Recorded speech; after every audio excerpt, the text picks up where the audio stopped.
काल नागपूर जिल्ह्यामध्ये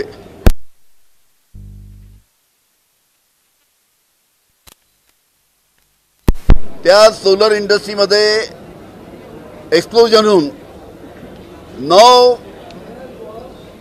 नऊ अतिशय दुर्दैवी त्याच्यामध्ये मृत्युमुखी पडलेत। फार मोठं एक्सप्लोजन त्या ठिकाणी झालं आणि या ठिकाणी अध्यक्ष महोदय मोठ्या प्रमाणात 3-4 हजार आमच्या भागातले मजदूर त्यांच्या निमित्त आहे, कामगार त्या ठिकाणी आहे आणि एक प्रकारचं भीतीचं वातावरण त्या निमित्तानं त्या ठिकाणी आहे। काल ही दुर्दैवी घटना झाली। आज अशी परिस्थिती आहे की त्यांची बॉडी सुद्धा मिळू शकत नाही, लहान लहान तुकडे त्या निमित्तानं झालेले आहेत।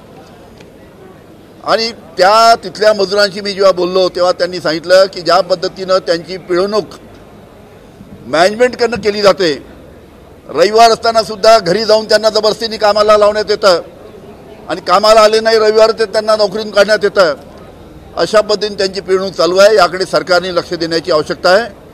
आणि ज्या पद्धतीनं हे 9 जे आमच्या मतदारसंघातील लोक मृत्युमुखी पडलेत त्यांना राज्य शासनाने 5 लाख रुपये जाहीर केलेले आहे, पण त्या कंपनीने 50 लाख रुपये प्रति व्यक्ती त्या सोलर कंपनीने जाहीर करण्याची आवश्यकता आहे।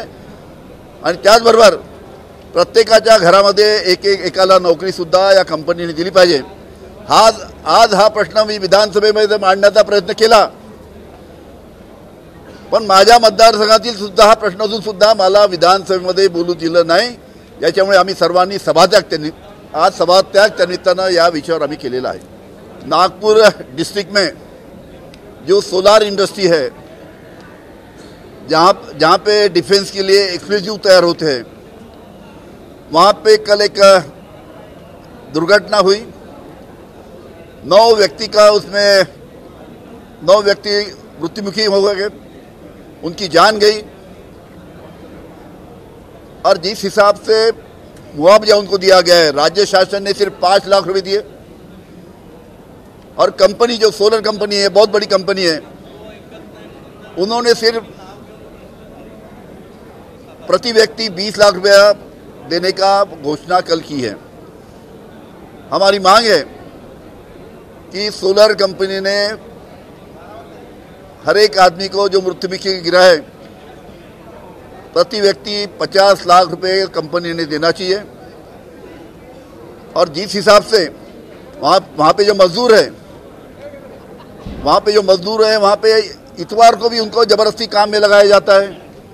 इस प्रकार की काफ़ी वहाँ पे मैनेजमेंट के खिलाफ में तकरार है, उसके बारे में भी राज्य शासन ने ध्यान देना चाहिए। और ये सवाल जब मैंने विधानसभा में उठाने की कोशिश की तो हमको वहाँ पे बोलने नहीं दिया गया। अध्यक्ष साहब ने हमको परमिशन नहीं दी करके हमने इस विषय के ऊपर सभात्याग किया है। असं आहे, ही घटना तुम्ही सांगितलं या वर्षातली ही 3री घटना आहे। आता 2 महिन्यापूर्वी एक इसम तशाच मृत्युमुखी पडला, त्याच्या पहिले सुद्धा अशा घटना झाल्या। वारंवार अशा ज्या घटना घडतात त्याच्यावर सोलर कंपनीने सुद्धा व्यवस्थित कशा पद्धतीने अशा पद्धतीच्या घटना घडू नये यासाठी काळजी घेतली पाहिजे।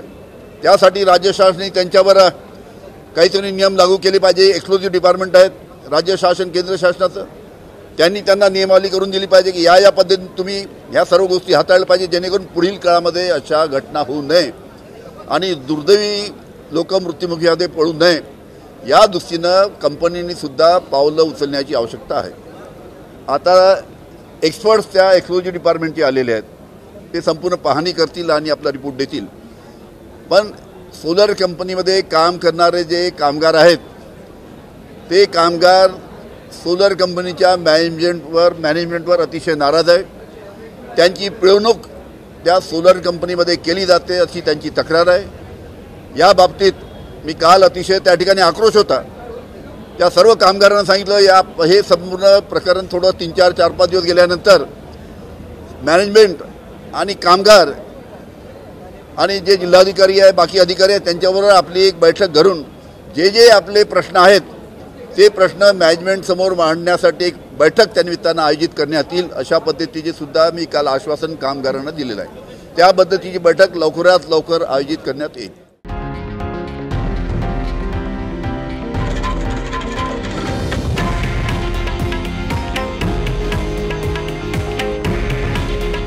हे आहे देशातील नंबर 1 न्यूज नेटवर्क आणि आपण पाहत आहात TV9 मराठी। काळजी तुमची, हित महाराष्ट्राचं।